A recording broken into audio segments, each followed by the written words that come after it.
할렐루야. 반갑습니다.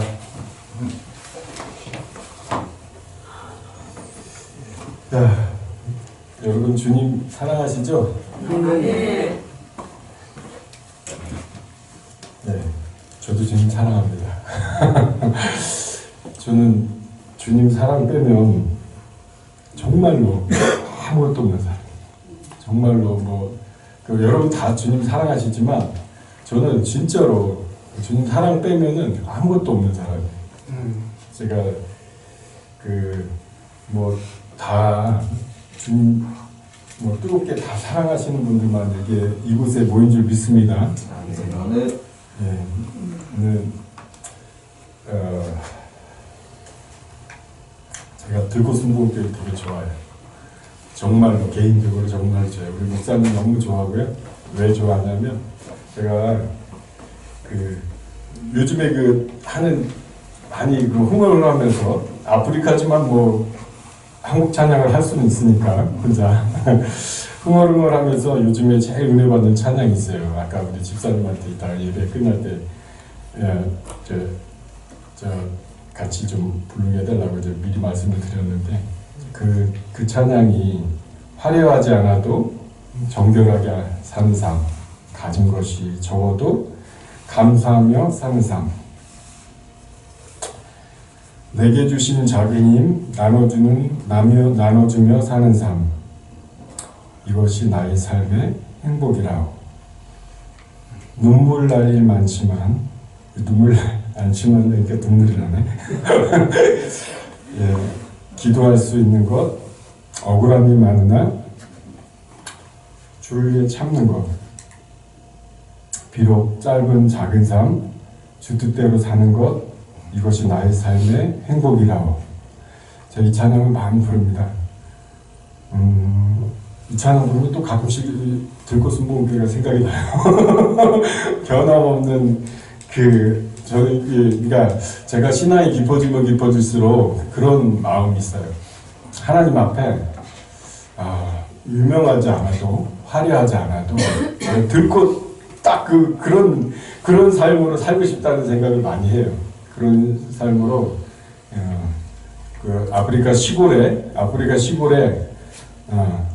알아주는 사람 없이 그냥 살고 있지만 주님은 아시니까 주님 보고 계시고 주님 함께 하시고, 그리고 제가 이렇게 얘기한다고 그렇게 알아주는 사람이 없진 않아요.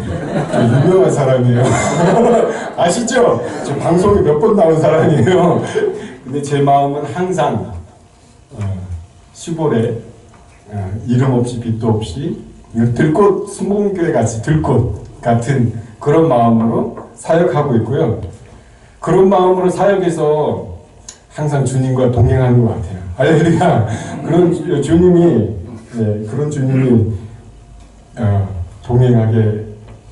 동행하시는 것 같아요. 제가 이 은평구에 지금 3번째 옵니다. 세 번째 오거든요. 근데 이곳에 성령의 바람이 부는 것 같아요. 자꾸 보내시는 거 보니까 성령의 바람이 부는 것 같아요. 오늘 말씀 잠깐 기도하고 나누겠습니다. 하나님, 주님 사랑합니다.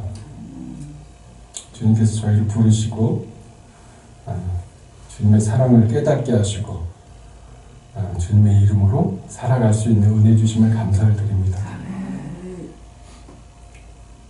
주님만이 나의 왕이시고 우리의 왕이시고 우리를 다스리고 우리를 통치하시고 우리 인도하고 계심을 믿습니다. 저는 그 주님이 지금 이 시간 부족한 종이 강단 위에 섰는데 주님이 말씀하여 주시옵소서. 주님이 이 종을 통하여 하시고자 하는 주의 음성을 우리 각자의 마음속에 심령 가운데 주님께서 친히 말씀하여 주셔서 주님 영광 받으시고 주님의 말씀을 통하여 우리가 그 말씀을 붙잡고 말씀을 살아낼 수 있는 은혜를 오늘 이 시간 부어 주시옵소서.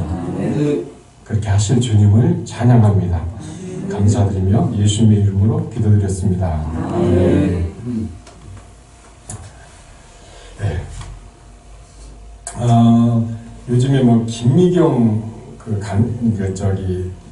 강사님이라고 아주 강의를 잘 하시는 분이 있는데, 그분이 인간적으로 정말 열심히 아시는 분 아시나요? 김경 강사님이라고. 근데 정말 인간적으로 열심히 살다가, 한계에 부딪혀서 결국에는 이제 예수님 영접하고, 지금은 이제 예수님 전하는 자로 얼마 안 됐더라고요. 바뀌시고, 또 신학교도 가시고, 그런 분이 계세요. 우리 인간은 하나님 없이 열심히 살아보려고 노력해요. 다들 그렇게 열심히 살아보려고 하거든요. 그런데 물론 그렇게 살다가 그게 정답이라고 생각하고 살다가 돌아가시는 분들이 많죠. 근데 하나님께서 택한 백성은 우리가 아무리 열심히 살아도, 우리가 아무리 우리의 의지로 우리의 힘으로 살아도 우리가 너무 연약하다는 것을 결국에는 깨닫게 되고 주님 앞에 나오게 됩니다. 여기 계신 분들이 그런 분인 줄 믿습니다. 안 그러신가요? 아직도 내 힘으로 다 할 수 있으신 분들이신가요? 우리 힘으로 할 수 없어요. 그거 깨닫는 게 그게 은혜인 줄 믿습니다. 그래서 우리가 예수님을 영접하고 예수님이 우리의 주님이 되셨어요. 그런데 지금도 우리는 과거에 오랫동안 살아온 습관으로 지금도 살아가고 있는 모습들이 많이 있어요. 지금도. 예수님 영접했는데, 예수님 나의 왕이시라고 고백했는데, 그분은 나를 인도하신다고 하는데 어려울 때만 인도하신다고 생각해요. 어려울 때만 주님 도와주세요. 힘들 때만 주님이 아니라 지금 이 순간에 매 순간순간이 그분과 우리가 함께 살고 있음을 잊지 말아야 할 줄로 믿습니다. 그분이 우리와 함께 하시는 걸 잊지 말아야 돼요. 왜 그러냐면요, 오늘 제가 이 말씀의 제목이 부활의 참 이유예요. 예수님께서 십자가에서 죽으셨습니다. 죽은 지 3일 만에 부활하셨어요. 그리고 예수님이 제자들에게 나타나서 40일 동안 계시다가 승천하시고 이제 예수님의 영이신 성령님을 보내셨어요. 그리고 예수님을 영접하는 우리에게 성령님이 우리 안에 오셨어요. 그 성령님은 왜 오셨냐면 우리와 함께 살고자 오셨습니다. 할렐루야. 우리와 함께 어려울 때만 찾는 하나님이 아니라 매 순간 매 호흡을 같이 하기 원하시는 하나님이신 줄 믿습니다. 저는 옛날에 어려울 때만 찾았거든요. 이제 지금은 안 그래요. 지금 이 순간에 아까 제가 이 찬양하는데 집사님 오늘 이렇게 선곡을 너무 잘하셨어요. 찬양하는데 하염없는 눈물이 아주 초신자 때가 흘리는 눈물이 하염없이 나오는 거예요. 왜냐하면 그 주님이 이곳에 함께 계심이 느껴져서 그래요. 그 제가 오면서 인천에서 차 타고 오면서 운전하고 오면서 계속 찬양을 하고 왔거든요. 주님의 이름을 계속 높이고 왔어요. 오면서 예배는 시작된 거예요. 여러분, 우리의 삶의 예배가 지금 이렇게 하나님 앞에 예배드리는 이 시간의 예배만이 예배가 아니라 우리의 매 순간이 그분을 예배하는 시간인 줄 믿습니다. 그게 주님과 동행하는 사람이에요. 어려울 때 주님 도와주세요. 딱 이제 도움받고 나면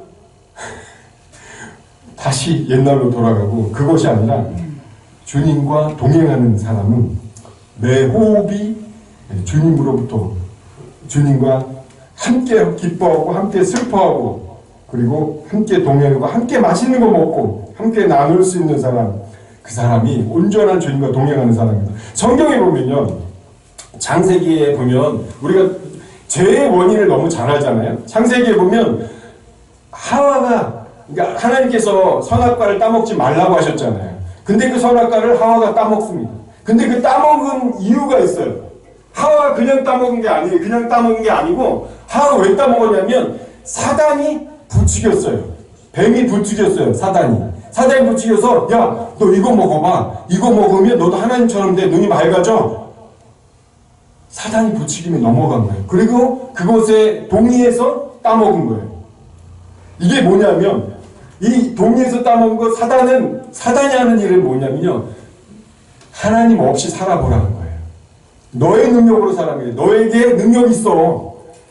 불교가 그렇잖아요. 네 안에 네가 능력, 네 안에 다 있다고 그러잖아요. 네가 능력 있으니까 네 능력으로 열심히 해봐. 이게 바로 사단이 우리에게 하와에게 준 거예요. 부추기, 사단의 부추기. 그런데 우리는 지금도 그 부추김에서 살고 있어요. 지금도 주님으로부터 온 생각이 아니라 사단으로부터 온 생각을 붙잡고 살고 있어요. 지금도. 여러분, 죄라고 하면 우리 도둑질하고 뭐 나쁜 짓 하고 이게 죄라고 생각하잖아요. 그러나 진짜 죄는요, 사단의 부추김에 사람이 호응해서 하나님처럼 판단 주체가 바뀌는 것이 바로 죄인 거예요. 그런데 우리가 지금 예수를 믿는다고 하지만 지금도 내가 왕이 되어서 살고 있다면 지금도 죄 짓고 사는 거예요. 지금도 우리는 죄 가운데 아직 있는 거예요. 신약에 바울 사도가 얘기하잖아요. 바울 사도가 사울일 때, 사울일 때요, 바울 사도 열심히 하나님이 됐어요. 충성을 다했어요. 율법을 철저히 지켰어요. 그런데 그가 예수님 만나고 나서 죄인 중에 괴수라고 고백해요. 왜 그럴까요? 왜? 죄인이나 괴수, 우리보다 훨씬 깨끗했어요. 사울은. 왜냐면 율법을 철저히 지켰거든요. 안식일이면 일도 안 하고 지켰던, 우리 안식일날 우리 주일날 이제 예배 끝나고 하면 이제 유튜브 보고 뭐 드라마 보고 뭐 다 하잖아요. 그 사람들은 지금도 안 해요. 유대인은 지금도 그렇게 안 해요. 사울은 그렇게 율법적으로 완전한 사람이었어요. 율법적으로. 그런데 그가 죄인 중에 괴수라고 얘기해요. 왜 그러죠? 예수님 만나고 나니까 자기가 했던 모든 행동이 율법과 자기 열심과 자기 의로 했다는 거예요. 자기로부터 출발한 거, 위로부터 출발한 걸 받아야 되는데, 하나님께로부터 내려온, 하나님의 자녀는 하나님께로 내려온 의로 살아야 되는데 나로부터 나온 의로 사는 거예요. 이게 바로 사도 바울이 그걸 깨닫게 된 거예요. 얼마 전에 이런 일이 있었어요. 제가 참 자식같이 생각하는 청년이었어요. 근데 그 청년이 신천지에 빠졌었거든요. 신천지에 빠졌다가 이렇게 온 친구. 근데 너무 순수해요, 사람이. 그러니까 신천지에 쏙 빠진 거예요. 그런데 이제 그 이모님이 교회를 하시는데, 그 이모님하고 이제 저하고 잘 아는 분인데, 이모님 교회를 이제 가서 말씀을 전하고 하고, 그 이모님이 이제 그 형제 신천지에 그러니까 신천지 빠지기 전에 제가 알았어요, 그 형제를. 너무 순수하고 깨끗해서 그 형제를 좋게 봤는데 이 친구가 신천지에 빠졌다는 거예요. 그래가지고 저도 탄자니아에 있으면서 중보기도 많이 하고 했어요. 근데 이 친구가 나왔어요. 하나님 은혜로. 나와서 지금 필그림 성교교회라고 박보영 목사님 그 지교에서 열심히 신앙생활하고, 그리고 열심히 신앙생활하다가 지금은 결혼했어요. 결혼도 하고, 그리고 이제 신혼여행 탄자니아로 얼마 전에 왔어요. 여기 사진에 보셨죠? 신혼여행 탄자니아로 온다고 그러길래, 사실은 온다고 한 사람은 많았는데 실제로 오는 사람은 별로 없거든요. 왜냐하면 그 인생의 최고의 행복한 시기에 오지에 와가지고, 예? 신혼여행을 시작한다. 그건 사실 그렇거든요. 근데 이 친구가 진짜로 오더라고요.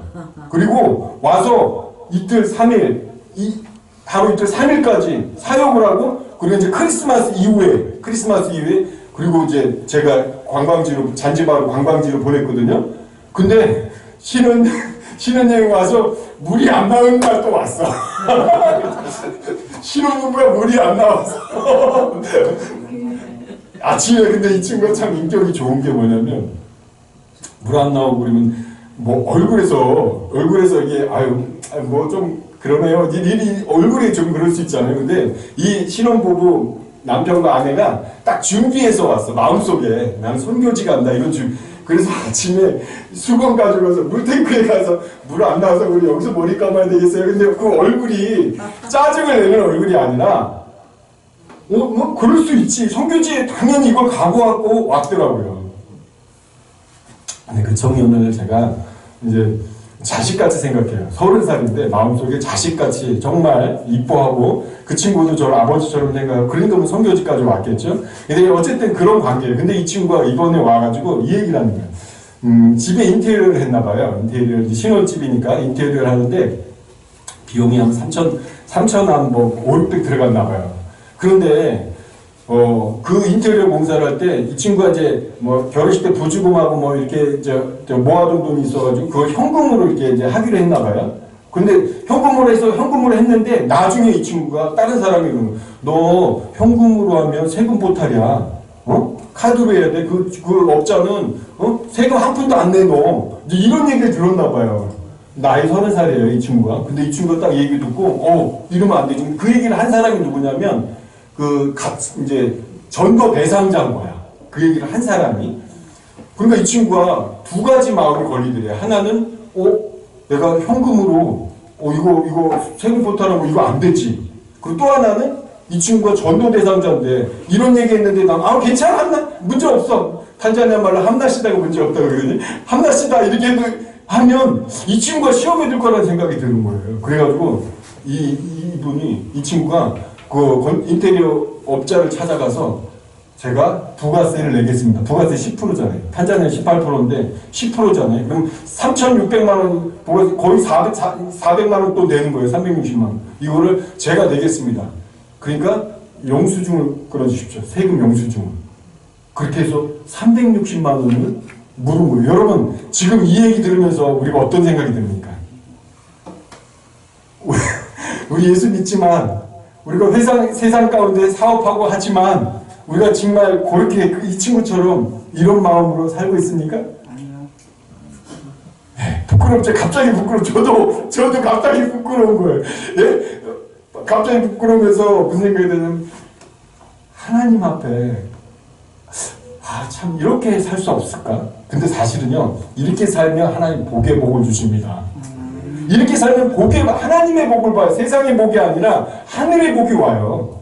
근데 이 친구의 그 얘기를 들으면서 야 그래 이 친구 나는 정말 선교사 될지도 몰라요. 지금 선교에 대한 관심이 많아요. 나중에 우리 제자로 올지도 몰라요. 근데 너무 사랑스러운 거예요. 그 얘기를 듣고 또 그렇게 해서 손해를 감수하고 그렇게 했다 그러니까 너무 사랑스러운 거예요. 여러분 이 친구는 양심 있게 성령의 음성을 들은 거예요. 여러분 우리가 살아야 되는 게 뭐냐면 이 땅 가운데 승리할 수 있는 유일한 길이 성령의 음성을 듣고 살아야 돼요. 양심에서 말씀하세요. 양심에서 성령의 음성이 양심에서 말씀하시거든요. 그 성령의 음성을 듣고 사는 사람은 주님이 100% 보호하십니다. 할렐루야. 100% 책임지십니다. 저는 탄자니아에서 성령의 음성 듣고 그 오지 들어가서 우리 목사님 여기 있는 분들 다 잘 그 오지 들어가서 성령의 음성 듣고 들어갔는데 저는 목표가 딱 하나니까 하나님 이 마을 조그만 마을 있잖아요. 이 마을 보고만 하면 저 사명 다 한 줄 알겠습니다. 이런 소소한 소망 가지고 그 안에 들어갔는데 하나님은 성령께서는 그렇게 작은 하나님이 아닌 지금 1교회, 2교회, 3교회, 4교회 유치원 2개 초등학교까지 지금 국제학교까지 계속 하나님께서 일하십니다. 할렐루야. 여러분 우리가 승리할 수 있는 오늘 제가 전하고자 하는 예수님 부활하신 참 목적이요 우리와 함께 우리가 동행하기 원하시는 거예요. 그분의 음성을 듣고 살기 원하시는 거예요. 그분의 음성을 듣고 승리하기 원하시는 거예요. 이 마지막 때입니다. 지금 마지막 때 정말 마지막 때 이제 앞으로 어떤 일이 일어날지 몰라요. 어떤 지진이 일어나고 어떤 전쟁이 일어나고 어떤 일들이 일어나고 우리나라에도 지금 좀 저기 하고 그런데 마지막 때를 이겨낼 수 있는 유일한 일이 뭐냐면 주의 음성을 듣고 가는 거예요. 주님과 동행하는 거예요. 근데 그분의 음성은 어느 순간에 들어지는 게 아니에요. 그분의 음성은 그분께 집중하는 자에게 들립니다. 할렐루야. 저기 보면 이 나이트클럽 같은 데 있잖아요. 나이트클럽 막 시끄럽잖아요. 그런 시끄러운 곳에서 이기범 누가 부르잖아요. 그러면 내 이름은 내가 알잖아. 반드시 들려요. 누가 내 이름을 부르면. 그게 시끄러운데. 왜냐하면 이 사람이 신학적으로 이게 뭐냐면 선택적 주의라고 해요. 이게 우리가 그러니까 아무리 시끄러워도 여기서 누군가가 막 찬양하는 가운데 내 이름 딱 바로 알게 되거든요. 우리가 주님께 집중하고 있으면요. 주님은 우리에게 날마다 말씀하십니다. 우리에게 오늘 지금 말씀을 통하여 여러분에게 말씀하고 계시는 중이에요. 저를 통하여 여러분 날마다 말씀하시는 주의 음성을 들을 수가 있어요. 그런데 문제는 뭐냐면 우리가 관심이 세상에 가 있는 거야. 세상에 가 있다 보니까 주님의 말씀하시는데 듣지를 못해. 깨닫지를 못하는 거야. 알지 못하는 거예요. 그래서 우리가 늘 주님이 사랑한다고 고백하는데 주님이 동행이 잘 안 돼. 주님이 동행이 안 되는 이유가 바로 그겁니다. 집중하자. 시몬 베드로가 마태복음 16장 15절에 보면 이러면 예수님께서 너는 나를 누구로 하느냐 물어보니까 주는 그리스도시요 살아계신 하나님의 아들이시인다 이렇게 고백을 해요. 그런데 조금 있다가 예수님이 21절 23절에 보면 이때로부터 예수께서, 제가 잠깐 읽겠습니다. 이때로부터 예수 그리스도께서 자기가 예루살렘에 올라가 장로들과 대제사장들과 서기관들에게 많은 고난을 받고 죽임을 당하여 제3일에 살아나야 할 것을 제자들에게 비로소 나타내시니 23절에 22절에 베드로가 예수를 붙들고 항변하여 이르되 주여 그리 마옵소서 이 일이 결코 주께 미치지 아니하리이다. 예수님께서 말씀하시되 예수께서 돌이키시며 베드로에게 이르시되 사탄아 내 뒤로 물러가라. 너는 나를 넘어지게 하는 자로다. 내가 하나님의 일을 생각하지 아니하고 도리어 사람의 일을 생각하는도다. 여러분 우리가 사람의 일을 생각하고 살아요. 우리가 어떻게 하면 잘 살고 어떻게 하면 부자 되고 어떻게 하면 세상에서 축복받고 어떻게 하면 세상에서 형통하게 될 것인가를 생각하고 살아요. 조금 전에 베드로는 주는 그리스도의 살아계신 하나님의 아들이신다고 고백했는데 그 사이에 그 몇 분 사이에 사단이 부추겨요. 그리고 베드로의 마음속에 예수님 죽으면 나 여지껏 예수님 따라왔는데 집 팔고 모든 거 다 버리고 예수님 따라왔는데 예수님 죽으면 나 이제 어떻게 살아요? 갑자기 인간적인 생각이 사단의 생각이 이거는 그냥 사단이 이렇게 한 게 아니라 우리의 삶의 습관 가운데 딱 녹아져 있는 게 나온 거예요. 이게 그냥 사단의 부추김이 아니에요. 우리의 그냥 옛사람의 습관이 바로 나온 거예요. 그럼 나 어떻게? 예수님 돌아가시면 나 어떻게? 우리 어떻게 살아요? 우리가 인생 살면서 이런 일들이 너무 많은 거예요. 이미 습관화되어 있어요. 이미 고착화되어 있어요. 그래서 사단의 부추김에 늘 넘어지고 그리고 습관화되어 있는 거예요. 이 습관. 근데 주님이 하시는 일은 뭐냐면 성령님이 하시는 일은 뭐냐면 우리 안에 들어와서 이걸 바꿔주시려고 들어온 거예요. 이걸 하나씩 삶 가운데서 계속해서 바꿔주십니다. 할렐루야. 사건을 통해서 계속 깨닫게 하시고 잘라내시고 근데 이거는 성령의 인도하심 가운데 들어가는 자만이 누릴 수 있는 축복이에요. 내 마음대로 인생 살아가지고 절대 성령이 저는 제가 탄자니아 오지에 들어간 이유가 하나님이 거기서 영혼을 구원하는 목적도 있지만 저를 바꾸기 위한 목적이 컸더라고요. 저를 바꾸기 위해서 저를 새롭게 하기 위해서 그러니까 주님은 지혜로우셔서 사역자와 또 사역자를 통하여 그 영혼들도 구원받고 이 두 가지를 하시기 위해서 그러니까 여러분의 삶에 지금 어려움에 봉착해 있다면 문제가 봉착해 있다면 여러분을 그 문제를 통하여 여러분을 만지시고 그리고 그 해당 대상자 또 주님께서 만지시려는 작정과 계획이 있는 것을 믿으시기 바랍니다. 문제를 주님의 눈으로 봐야 돼요. 문제를 우리의 눈으로 봐서 해결이 안 돼요. 제가 얼마 전에 이런 일이 있었어요. 사실 저희 아내하고 사역적인 문제 때문에 처음부터 오랫동안 사이가 안 좋아요. 그래 저는 이제 항상 말씀 은혜 받고 막 이제 아내한테 가서 아유 잘해야지 하고서 가면 두 마디 잔소리 딱 들으면 우르르 무너지는 거예요. 이 남자분들 많이 겪으셔서 여자분들 마찬가지겠지만 많이 겪으셨을 거예요. 부부간의 관계에서 많이 그래 오늘 은혜 받았으니까 내가 이제 사랑해야지 아내 사랑해야지 하고서 가면 잔소리 몇 마디 하면 왜 화장실에 이렇게 소변 이렇게 하면 얘기 딱 들으면 우르르 무너지고 그랬어요. 근데 이번에 제가 제주도에 선교사 컨퍼런스를 갔다 왔거든요. 선교사 컨퍼런스를 하여튼 내용이 길기 때문에 저기 하는데 가기 전에 저희 아들이 저한테 딱 한마디를 했어요. 무슨 얘기 했냐면 아빠, 그러니까 아들도 저희 아내하고 사이가 그렇게 좋지 않은 거 알고 있거든요. 아빠 엄마를 위해서 정말로 눈물로 기도해 봤어?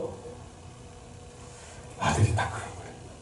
저 그 얘기 딱 듣는 순간에 뒤통수를 한 대 성령님이 탁 때리는 것 같은 느낌이 들었어요. 아내를 위해서 기도해요. 그런데 정말로 눈물로 내가 기도했나? 정말로 간절한 눈물을 흘리면서 주님 영혼 우리 마을의 사역 성도들을 위해서는 그렇게 기도해요. 불쌍한 영혼을 위해서는. 근데 정작 나의 반쪽이고 나와 한 몸인 내 아내를 위해서 정말 내가 눈물로 기도했나? 이 생각이. 그리고 컨퍼런스, 제주 컨퍼런스에 가서 선교사님들 모이는 컨퍼런스거든요. 그 2주 동안 거기 있었거든요. 근데 저희 컨퍼런스에 참석하면서 이제 저녁에 기도 시간에 아내를 위해서 기도하기 시작했어요. 정말 처음에는 아내를 불쌍히 여겨주세요. 막 이런 마음으로 기도하다가 나중에는 제 아내를 사랑하지 않는 마음을 보게 됐어요. 그러니까 저도 아내를 사랑하는 줄 알았거든요. 근데 제 안에 아내하고 부딪혀서 받은 상처들이 이 안에 가득히 쌓이더라고요. 여러분 지금 50년 부부 생활 50년 40년 하신 분들 아마 이렇게 쌓여 있을 거예요. 저 25년밖에 안 됐어요. 저희는 2주 동안 계속 주님 앞에 울면서 아내를 위해서 제 기도 시간 반 이상을 아내를 위해서 기도했어요. 근데 주님이 이끄시는 건요, 저를 회개하게 하시는 거예요. 네. 처음엔 아내를 위해서 아내 국률을 해주세요. 하나님 은혜 더 받게 해주세요. 하다가 결국에는 저의 마음을 하나님께서 바꿔주시면서 마지막 날, 하나님 늘 마지막 날에 역사하잖아요. 마지막 날 기도하는데 아내가 그렇게 불쌍해 보이는 거예요. 아내를 향한 국률의 마음이 하나님 부어주시는 거예요.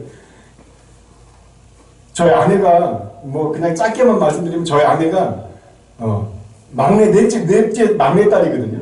근데 이 아들이 나올 줄 알고 낳았는데 또 딸이어서 아버지가 임금마을로 세장가 가버렸어요.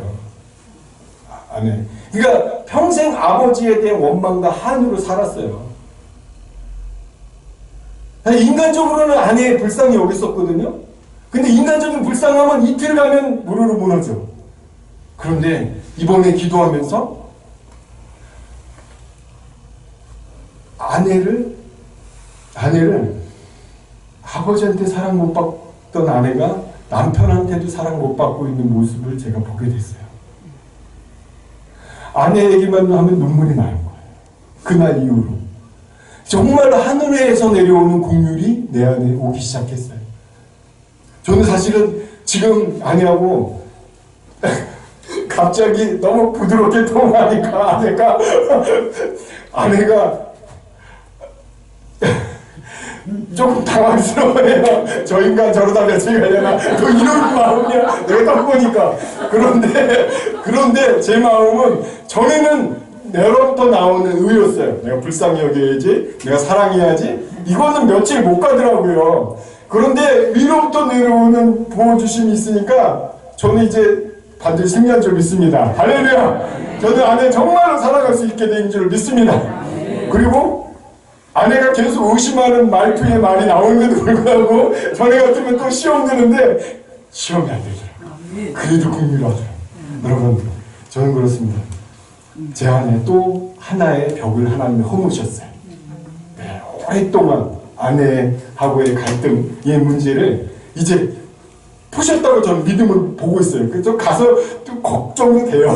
걱정도 되는데, 그런데 중요한 것은 주님이 하셨다는 거예요. 왜냐하면 이건 나로부터 오는 마음이 아니에요. 위로부터 내려온 마음이에요. 여러분, 오늘 주님께서 성경에 말씀하십니다. 주님, 너 나를 사랑하니? 예, 주님. 사랑하니? 네, 주님. 나 사랑하니? 네, 주님. 여러분, 우리 정말로 예수 그리스도를 구주로 영접한 분들은 주님을 사랑하는 줄 믿습니다. 거기서 멈추면 안 돼. 거기서 멈추면 안 되고 이제 주의 음성을 듣고 가야 돼요. 그분은 나를 계속해서 주님과 더 가까이 인도하시는 분이 성령 하나님이신 줄 믿습니다. 그 주님이 계속해서 우리의 관계를 회복시키고 그리고 우리를 계속해서 거듭나게 하시는 거예요. 양파 껍질 먹히듯이 계속해서 우리가 주님께로 나아가는 거룩한 모습으로 변화되고 있다면 그분의 열매. 저는 그리고 지금은 사역 걱정 안 해요 이제. 왜냐하면 사역이 이거 내 거 아니잖아요. 사실은 지금 박 목사님하고 얼마 전에 식사하면서 그 얘기 저도 겁나요. 왜냐하면 아니 사역은 계속 커지는 거예요. 계속. 이거 뭐 내가 원하는 게 아니고 뭐 제자가 가서 개척하는데 그거 어떻게 하지 마 할 수 없잖아. 그럼 또 제자 보내니까 이놈 또 교회에 또 세워줘야지. 예? 그 현지의 능력으로는 음악교회 이상은 할 수가 없으니까. 그러니까 계속 학교, 유치원 계속 사역을 하는데 하나님 지금 대교회 하나 붙여줘가지고 좀 마음 편히 사역 좀 이 안정적인 후원 받아서 제 마음은 그렇거든요. 안정적인 후원 받아서 조금 저 안정적으로 이렇게 했으면 좋겠는데 사역은 거지는데 이게 그러니까 막 인간적으로 마음이 될 때는 불안한 마음이 오는 거예요. 마음속에. 그런데 이것은 제가 하는 사역이 아닌 줄 믿습니다. 주님이 하시고 주님이 인도하시기 때문에 저는 이제 주님께 맡겼어요. 그리고 지금 이 순간순간을 주님과 교제하며 주님으로 감사하고 주님께 영광 돌리는, 그리고 그건 무거운 짐은 주님의 짐이에요. 여러분의 자녀들 놓고 여러분의 자녀가 아니에요. 주님의 자녀인 줄 믿습니다. 그러니까 자녀에 대해서 걱정하고 고민하지 마세요. 제가 간증 하나 할게요. 저희 아들 이용광이가 탄자니아에 있을 때 안티였어요. 저에 대한 안티. 왜냐면 아버지 때문에 와가지고 탄자니아 와서 고생하고 탄자니아 그 안 좋은 환경에서 산다고 저하고 대화도 안 했어요. 근데 하나님께서 이제 한국에 보내시고 와서 고등학교를 졸업을 못하고 왔거든요. 코로나 때 와가지고 코로나 때 이제 식구들을 다 보냈거든요. 저만 남고 코로나 되니까 진짜 사명자만 남더라고요. 진짜 사명자만 그리고 이제 보내서 여기 와서 고등학교 졸업 못했으니까 갑자기 10년 동안 거기서 공부하다가 여기서 한국어로 공부를 해야 되는 거예요. 갑자기. 그러니까 이게 되나요? 막 접시 닦으면서 그렇다고 저희가 무슨 후원 넉넉하게 아들 도와주고 이럴 수, 너 알아서 살아. 너희 주님이야. 그러니까 접시 닦으면서 이제 막 검정고시 하고 막 그렇게 된 거예요. 그러다가 하나님을 만나고 한동대를 들어갔어요. 여러분, 저희 아들이 한동대 들어가서 지금 이제는 아들이 제일 존경하는 사람이 누군지 아세요? 할렐루야! 목사님 아시네. 예, 지금 가장 존경하는 사람이 이제 제가 됐어요. 그리고 너무 자랑스러워. 제가 한동대 갔다 왔거든요. 갔는데 이 아들 주변에 다 믿음의 사람들이 포진하고 있어. 할렐루야! 예, 그래서 막 우리 아빠라고 자랑하고 다니는 아들. 그 아들하고 아프리카에 있으면서 일주일에, 그러니까 한 달에 두세 시간씩 통화해요. 24살 된 아들하고. 여러분, 24살 된 아들하고 두세 시간씩 그렇게 대화할 수 있어요? 주님 아니면 못해요. 왜냐면 생각이 너무 같고 문화가 너무, 사상이 너무 다르기 때문에. 근데 주님으로 하나 되니까 이제 되는 거예요. 할렐루야! 여러분, 자녀를 위해서 다른 기도 하지 마십시오. 주님 만나게 해줘. 주님을 만나야 돼요. 아무리 그가 서울대학을 나와도, 주님 못 만나면 그는 영적으로 죽은 자일 뿐입니다. 여러분, 우리 자녀를 위해서 정말로 기도할 것은, 근데 이 기도는요, 하나님이 기뻐하시는 기도예요. 예. 여러분, 우리는 의대 가게 해주세요. 하나님 의대 가게 해주세요. 여러분, 그거는요, 각자 사명대로 가게 돼 있어요. 그러니까, 그거로 기도하지 말고, 정말 하나님을 인격적으로 만나게 해주시라고. 저는 이제 그 기도의 효력이 너무 크기 때문에 지금 아들을 보면서, 정말 철없던 아들이 너무 문제돼. 지금요, 한동대 총학생회 신앙국장이에요. 지금 신앙국장. 죄송합니다. 너무 자랑해가지고. 이거 주님을 자랑하는 거니까, 예? 주님을 자랑하는 거니까 주님만 영광 받으실 줄 믿습니다. 여러분, 하나님께서 우리에게 사랑하느냐, 너가 나를 사랑하느냐 물어보십니다. 여러분, 우리 대답했잖아요. 그리고 나서 오늘 말씀이 요한복음 21장 18절의 말씀이, 내가 진실로 내게 이르노니 내가 젊어서는 스스로 띠띠고 원하는 곳으로 다녔거니와 늙어서는 내 팔을 벌리니 남이 내게 띠띠우고 원하지 아니하는 곳으로 데려가리라. 이게 무슨 말씀인지 아십니까? 이제 젊어서 꼭 나이가 아닙니다. 영적으로 어렸을 때는 네가 원하는 대로 했어. 네가 원하는 대로 구했고 그때는 내가 줬어. 그때는 내가 줬어. 그런데 이제는 네가 영적으로 성장하면 이제는 네가 사는 게 아니야. 네 안에 그리스도가 사는 거야. 그리스도가 너를 인도할 거야. 할렐루야.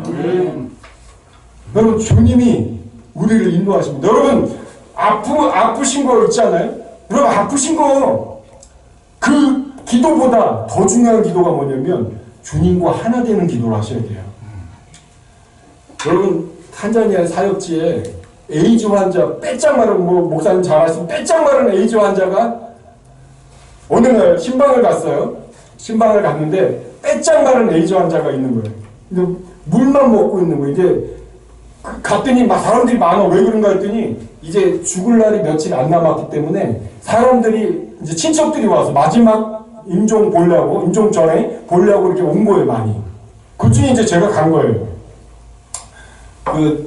저기 조카가 예배 좀 한번 드려달라고 해서 저도 이제 딱 가서 보니까 이거는 저도 하나님을 믿는데 이거는 참 이게 낫겠다는 얘기를 저도 차마 못하겠더라고요. 제 믿음이 안 나오더라고요.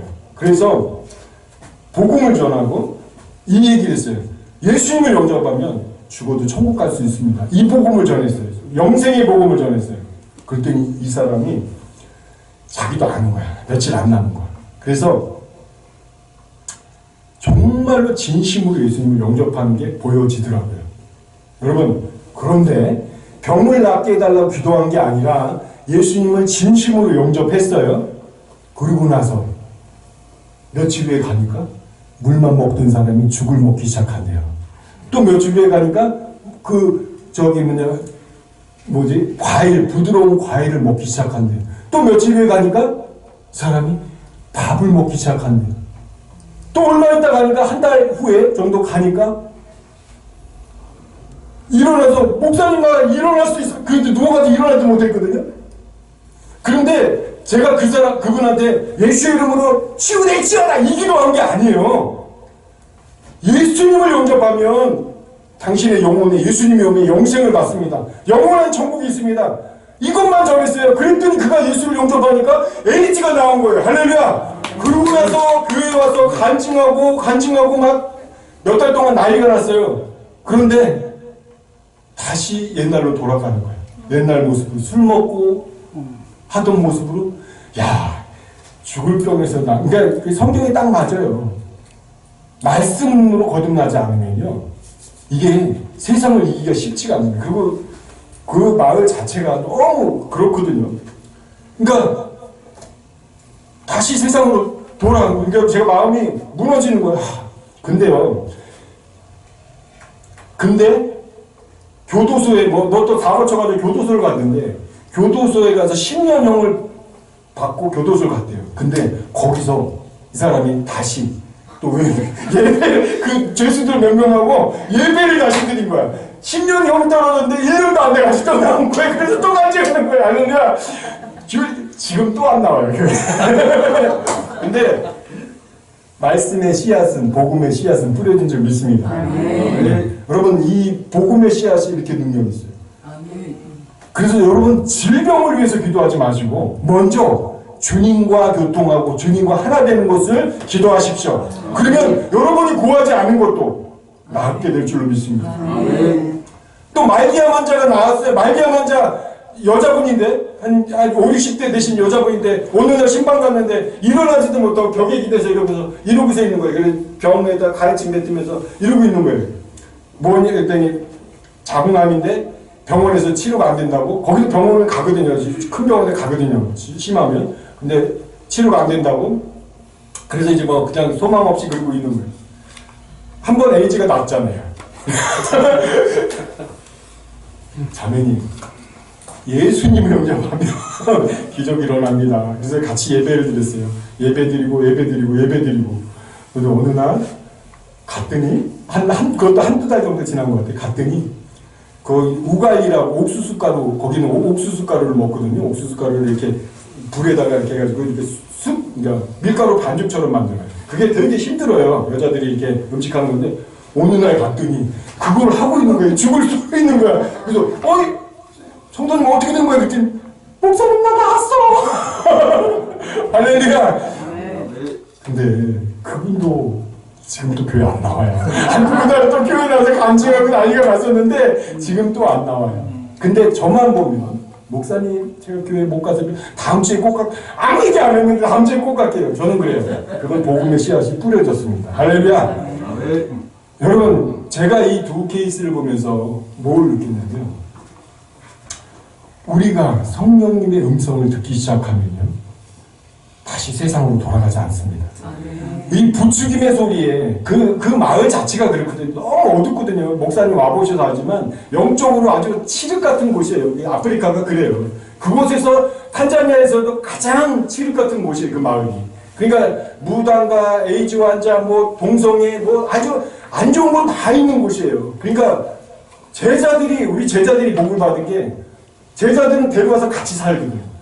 그러니까 제자들이 복을 받은 거예요. 왜냐면 다시 가면 그 전에 제가 그 전에 막 이렇게 귀신 나가고 막 이런 일들이 있었거든요. 근데 귀신 나가서 어떤 자매가 귀신 나가고 은혜 받아서 목사님 원래 은혜 받으면 목사님을 너무 좋아하잖아요. 목사님 하면서 막 그래요. 근데 어느 날 그분이 오는데 깨물 병을 으들으들 씹으면서 또 아까 전에 일곱 귀신이 다시 들어간 거야. 제가 정말 힘이 빠졌어요. 그러니까 그 영적으로 너무 어두운 곳에 사니까 그 은혜를 지킬 수가 없는 거예요. 여러분 우리 똑같습니다. 지금 여기는 대한민국은 아주 문화가 컬처가 아주 세련되고 하지만 이 사단이 지배하고 있거든요. 그래서 아이들이 세상 이기기가 너무 힘들어요. 유튜브가 있고 매일 보는 게 그거기 때문에. 근데 우리도 마찬가지예요. 우리도 세상 문화가 너무 강하고 세상의 생각이 너무 강하기 때문에. 그런데 이길 수 있는 하나는 주의 음성을 사모하시면 오늘 말씀을 통해서도 하지만 우리의 삶 가운데 우리 아들이 아빠 엄마 위해서 눈물로 기도해봤어? 이게 주의 음성이었던 거예요. 그러면 그거 아멘. 내가 이 새끼가 아들이 버장머리 없게 아버지한테 무슨 이게 아니라 우리 보통 그렇게 생각하잖아요. 그게 아니라 속으로 아멘. 그래 한번 기도해볼게. 우영광아 한번 기도해볼게.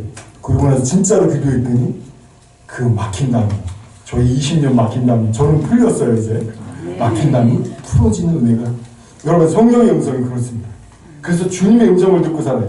요한복음 17장 8절에 보면 나는 아버지께서 내게 주신 말씀을 그들에게 주었사오며 그들은 이것을 받고 내가 아버지께로 나온 줄을 참으로 아오며 아버지께서 나를 보내신 줄을 믿었사옵나이다. 예수님도 아버지께서 내게 주신 말씀들을 그들에게 주었어요. 예수님도 그냥 예수님이라고 하나님이라고 막말한 게 아니에요. 아버지께서 내게 주신 말씀을 그들에게 주었사오며 할렐루야. 그분은 예수님도 그러니까 늘 하나님과 매 순간순간 교통하고 있었던 거예요. 아멘. 그래서 하나님께서 우리에게 그걸 원하시는 거예요. 오늘 인생의 경영 주체가 바뀌어야 돼요. 경영 주체가 바뀌지 않는다면 우리는 지금도 사단의 부추김과 사단의 소리에 그리고 내가 지금까지 살아왔던 인생의 경험에 그래서 축적된 노하우에 그 노하우로 그대로 살고 있는 거예요. 제가 사실은 많이 회개한 게 하나 있어요. 뭐냐면 탄자니아에서 한 10여 년 살다 보니까요. 이제 탄자니아 사람 딱 가면 이 사람이 이렇게 나면 딱 공식적으로 나가는 게 있어. 아유 또 도와달라고 또. 이게 있어요. 이게 공식적으로. 사람이 오면 순수하게 안 봐주고 그냥 내가 알고 있는 공식으로 그대로 적용해. 그런데 여러분 인생 우리는 이게 문제거든요. 우리가 지금 50년, 60년, 70년 살면서 우리 안에 가지고 있는 경험과 축적이 이게 우리를 변화시키지 않는 거예요. 그걸 주님 앞에 내려놓는 거예요. 주님. 그리고 사람이 오면 마음속에 그러니까 저 같은 경우 지금 이제 마음속으로 그리고 어떤 상황이 생기면 하나님 이게 하나님이 인도하셨는지 그리고 하나님께 묻고 여러분 가장 우리가 실수하는 거 뭐냐면 아내가 얘기 쿡 찌르면 쿡해서 반응 나오는 거 옛사람 반응 바로 나오잖아요. 왜냐면 아내에 대한 감정이 있기 때문에 감정이 그대로 나가거든요. 우리 그게 옛사람은 근데 쿡 찔렀을 때 그 순간에 주님 어떻게 대답하죠? 주님께 물을 수 있는 신앙 그 신앙이 바로 성령님과 동행하는 신앙, 주님으로 살아내는 신앙입니다. 여러분 잘 안 돼요. 쉽지 않아요. 그런데 오늘 결단하시기 바랍니다. 오늘 모든 나에게 주어진 환경과 모든 것에 다 새로운 하루, 새로운 만남이라고 생각하세요. 고정관념을 내려놓으세요. 그러니까 남편에 대한, 아내에 대한 고정관념이 있으면 꾹 찌르면 이게 공식화돼 있어. 공식화돼 있어요. 이 부분에 대해서 오늘 철저히 회개하고 주님 앞에 하나님 주님, 제가 정말 이제 주님으로 반응하겠습니다. 주님께 묻겠습니다. 그 순간에 주님께 묻겠습니다. 옛사람으로 반응하지 않겠습니다. 여러분 그렇게 옛사람으로 반응하지 않으면 주님이 이제 주님께서 여러분 주님 생각하는 그 마음 하나로도 먼저 주님 기뻐하십니다. 그리고 주님 바로 지혜를 주세요. 어떤 말로 대답하라는 지혜를. 그렇게 주님 앞에 나가기 바랍니다. 여러분 성경에 보면 삭개오가 나옵니다. 삭개오 19장, 누가복음 19장에 삭개오가 나오는데 삭개오의 인생의 문제에 이 두 가지 컴플렉스가 있어요. 하나는 키 작은 거의 컴플렉스. 하나는 늘 이 일을 하면 죄를 지을 수밖에 없는 일. 세금 포탈이잖아요. 그거밖에 할 수 없는 이 두 가지의 부담이 있었어요. 근데 어느 날 예수님이, 하나님의 아들이라는 예수님이 그 마을에 온다는 얘기를 들었어요. 그리고 삭개오가 무슨 결단하면, 삭개오는 그 당시에 우리 지금으로 외제차 끌고 다니는 그런 부자예요. 그런 부자가 이렇게 양복 입고 반듯하게 막 이렇게 자세 잡고 다니는 사람이 예수님이라는 사람 한번 만나보고 싶은 거야. 그 사람을 만나면 내 인생에 무거운 짐이 내려놔질 것 같은 거예요. 그래서 삭개오가 무슨 결단을 하냐면, 그래! 그분을 만나자. 근데 나는 키가 작아가지고 이 사람들이 많이 오는 군중들 틈에 이게 아무리 해도 이게 몇 번 얼굴이나 비치지 볼 수가 없잖아. 그래서 그가 결단한 게 돌감람나무 위에 올라가는 거죠. 여러분, 우리가 주님을 만나기로 작정하면 방법이 나옵니다. 예, 방법이 나와요. 그는 올라가니, 나같이 이렇게 부자가 채통머리 없이, 나무에 올라가서 그 30살밖에 안 된 그 총각을 보려고 올라간다는 것? 인간적으로 아마 인간적인 고민이 됐을 거예요. 자기의 자아를 내려놓는다는 것, 여지껏 자기의 사회적 지위를 내려놓고, 국회의원이 나무 위에 올라간다고 생각해보세요. 그게 되나? 그 30살 먹은 총각 온다고 나무 위에 올라간다. 이게 쉽지 않잖아요. 그런데 그 순간에 삭개오는, 그래, 그러면 내가 한번 만나보자. 하나님의 아들, 나 한번 만나보자. 그 마음으로 돌감람나무 위에 올라갔을 때 주님이 말씀하시잖아요. 주님은 처음 보는 사람인데, 삭개오야, 내가 오늘 내 집에 유하야 되겠다. 할렐루야! 주님 우리의 음성, 우리의 이름 알고 계십니다. 주님 우리의 이름 알고 계세요. 우리가 주님께 나아가면, 기범아, 삭개오야, 주님 말씀하십니다. 삭개오가 그 주님을 만나고, 그리고 그의 마음속에 주님이 들어오십니다. 여러분, 그 다음에 삭개오가 무슨 결단을 하죠? 자, 재산의 절반을 가난한 자를 놓겠습니다. 내가 토색한 거 있다면 4배로 갚겠습니다. 여러분, 그거 재산 다 놓겠다는 얘기예요. 우리 박보영 목사님, 마가의 다락방 박보영 목사님 재산 다 내놓은 것처럼 재산 다 내놓겠다는 얘기예요. 근데 그게 인간적으로는 우리는 죽었다 깨어나도 우리 가진 거 내려놓을 수 없어요. 그런데 주님 만나면 할 수 있습니다. 할렐루야. 왜냐하면 주님의 마음이 들어왔기 때문에 그래요. 주님이 야, 너 재산 내려놔, 이런 얘기 안 하셨어요. 자기 안에 계신 주님이, 성령께서 그에게 감동 주신 그 아멘으로 화답한 것 뿐이에요. 할렐루야. 여러분, 우리의 인생에 주님이 우리 안에 들어와야 문제가 해결돼요. 우리 안에 있는 막 우겨싸움을 당하는 문제들 있잖아요. 이 문제들은 주님이 우리 안에 들어와서 왕이 되시고 다스릴 때만이 이 문제가, 이 초롱성 같은 골리앗이 무너지기 시작합니다. 그게 안 되면 우리의 인생은 끝까지 광야의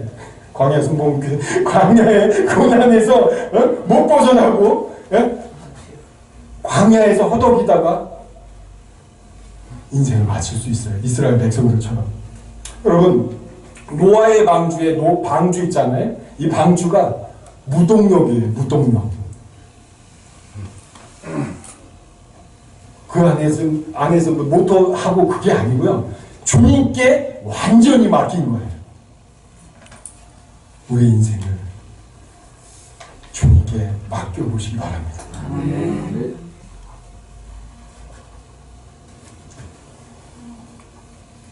그분께 맡기시면 그분이 하십니다.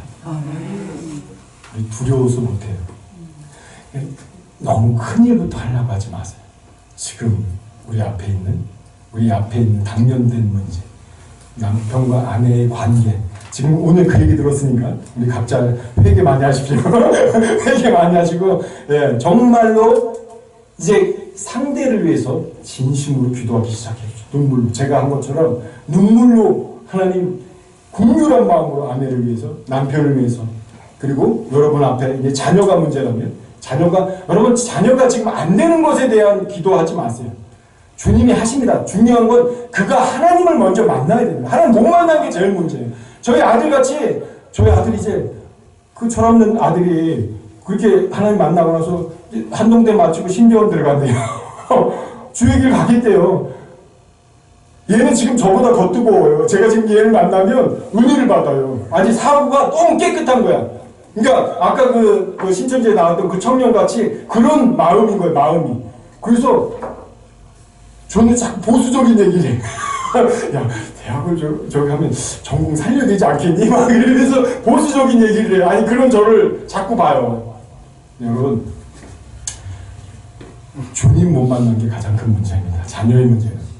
예? 지금 뭐 직장을 못 구했다, 좋은 대학을 못 갔다, 그게 문제가 아니고 주님을 못 만난 게 가장 큰 문제예요. 여러분, 기도하시기 바랍니다. 하나님이 기뻐하시는 기도는 영혼 구원입니다. 자녀를 위한 기도, 좋은 대학을 위한 기도가 아니라 하나님이 기뻐하시는 기도는 그가 영혼 구원 받는 것을 기뻐하시는 거예요. 그 기도는 응답하십니다. 주님의 때 지금 그래서 여러분 하나님의 기뻐하시는 기도를 하기 바랍니다. 그리고 성령님의 인도하심을 받으시기 바랍니다. 여러분, 우리가 소망 있는 게 뭐냐면요, 삭개오가 완전 세상 사람이었잖아요. 완전 세상 사람. 그 삭개오도 예수님이 내가 내 집에 의할 때 예수님 앞에 나오니까 그냥 그의 수고하고 무거운 짐이 다 내려놨잖아요. 그리고 진짜 소망 있는 건 뭐냐면 예수님이 마지막에 십자가에 죽으실 때 우편강도 평생 죄 짓고 살다가 평생 강도짓만 하다가 마지막에 예수 그리스도를 구주로 영접하니 오늘 내가 너와 함께 낙원에 있으리라. 할렐루야. 그게 소망이에요. 이게 복음이에요. 이게 바로 복음이에요. 오늘 나는 될까? 선교사님은 아프리카 가서 이렇게 은혜 체험하고 했는데 선교사님하고 나하고 아니요. 똑같아요. 저도 똑같이 저 아내하고 싸우고 티각티각하고 그렇게 살고 있어요. 똑같아요. 문제는 뭐가 다른 거냐면 주님을 정말로 나의 주님은 나의 왕으로, 나의 통치자로 그분을 진짜 모시고 사느냐, 그분을 인정하느냐, 인정하지 않느냐. 그러니까 오늘 우리의 인생을 결정하는 줄 믿습니다. 여러분, 화려한 거 바라지 말고, 저는 그런 것 같아요. 화려한 모습이 아니라 주님 앞의 모습만 바라면 그 외의 것은 주님이 하십니다. 예, 저 지금 사역이 이루어지는 거 보니까 우리 믿는 사람들 신앙의 모토가 다 그거잖아요. 너희는 먼저 그의 나라와 그의 일을 구하라. 그리하면 이 모든 것을 더하리라. 아들 문제, 사역 문제, 아내 문제, 할렐루야, 하나씩 풀어나갑니다. 할렐루야, 예, 풀어져 나갑니다. 그리고 사역은 내가 하는 게 아니라 주님이 하시고, 저는 주님과 대화하고 주님의 말씀을 꿀같이 먹으려고 날마다 말씀 먹는 것에 밥은 세 끼 꼬박꼬박 먹으면서 이건 안 먹으려고 하죠. 이게 우리의 현실이잖아요. 오늘부터 이 말씀을 저는 말씀을 많이 먹으라는 얘기 아니에요. 많이 먹으면 못 먹어요. 한 장, 하루에 한 장. 또 은혜 되시는 거 저는 3장 봅니다. 신약, 구약, 시편부터 잠언 여기 중간에 거, 이게 3편 봅니다. 하루에. 그래서 아침에 이거 밥 먹기 전에 이거 먼저 말씀을 꼭 보는 걸 원칙으로 하고 있어요. 여러분, 우리가 말씀을 먹으면 주님의 생각이 우리 안에 들어옵니다. 그리고 그 주님의 생각으로 살아낼 수 있어요. 말씀을 먹으면. 여러분, 오늘 결단하시기 바랍니다.